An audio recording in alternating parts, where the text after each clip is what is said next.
নির্বাচনে মিত্রদের যেসব আসন ছাড় দিচ্ছে বিএনপি।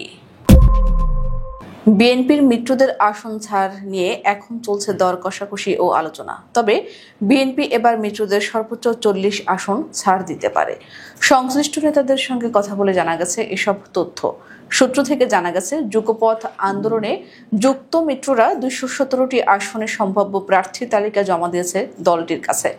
এর মধ্যে গণতন্ত্র মঞ্চ 138, 12 দলীয় জোট 21, 11 দলীয় জাতীয়তাবাদী সমমনা জোট 9, liberal Democratic party LDP 13, Jatiya party BJP 5, Gonoforum 15, labour party 6 ও জাতীয়তাবাদী গণতান্ত্রিক আন্দোলন এনডিএম 10টি আসনে তাদের প্রার্থীর নাম দিয়েছে।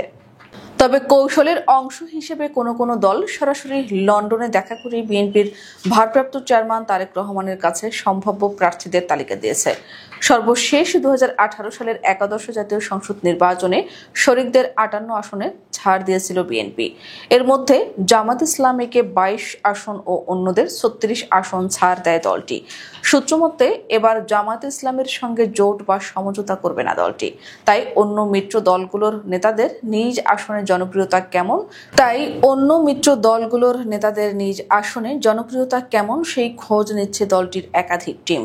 এর মধ্যে একাদশ জাতীয় নির্বাচনে শরিকদের ছাড় দেওয়া আসনগুলোর বেশিরভাগই এবারও ছাড় দেওয়া হতে পারে। কয়েকজনকে মৌখিকভাবে নিজ আসনে কাজ করার জন্য ইতোমধ্যে বিএনপির হাইকমান্ড থেকে বলা হয়েছে। তবে মিত্রদের মধ্যে যাদের এবার মনোনয়ন দেওয়া সম্ভব হবে না, তাদের সংসদের উচ্চকক্ষে মূল্যায়নের চেষ্টা করবে বিএনপি। এদিকে মিত্রদের আসন ছাড় দেওয়ার বিষয়ে ইতিবাচক বিএনপির নীতি নির্ধারকরা। সম্প্রতি এক সাক্ষাৎকারে বিএনপির ভারপ্রাপ্ত চেয়ারম্যান তারেক রহমান মিত্রদের সঙ্গে নিয়েই নির্বাচন ও রাষ্ট্র গঠনের কথা বলেছেন।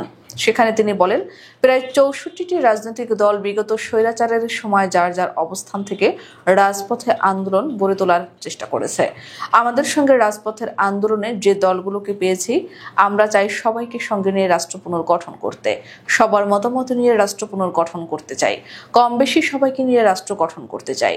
জানতে চাইলে বিএনপির স্থায়ী কমিটির সদস্য সালাউদ্দিন আহমদ বলেন, সংসদ নির্বাচনে বিএনপি মিত্রদের কত আসন ছাড়বে সেটা আলোচনা ও বিবেচনার বিষয়।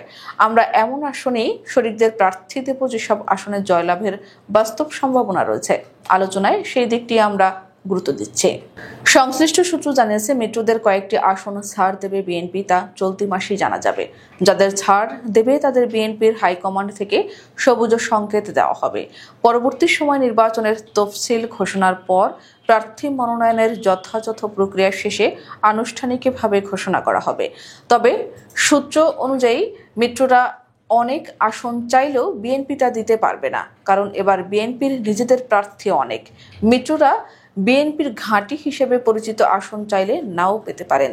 সূত্র জানায়, 5টি জরিপ ও নিজস্ব উইং থেকে সম্ভাব্য প্রার্থীদের ব্যাপারে তথ্য সংগ্রহ করেছেন বিএনপির ভারপ্রাপ্ত চেয়ারম্যান তারেক রহমান।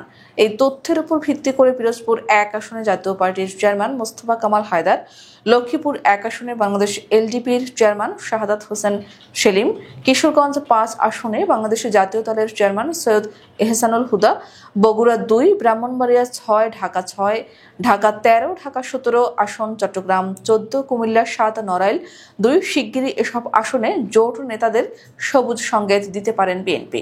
অবশ্য এর মধ্যে বিএনপির পক্ষ থেকে আগেই কয়েকজনকে মৌখিকভাবে নিজ আসনে গণসংযোগ চালানোর কথা বলা হয়েছে।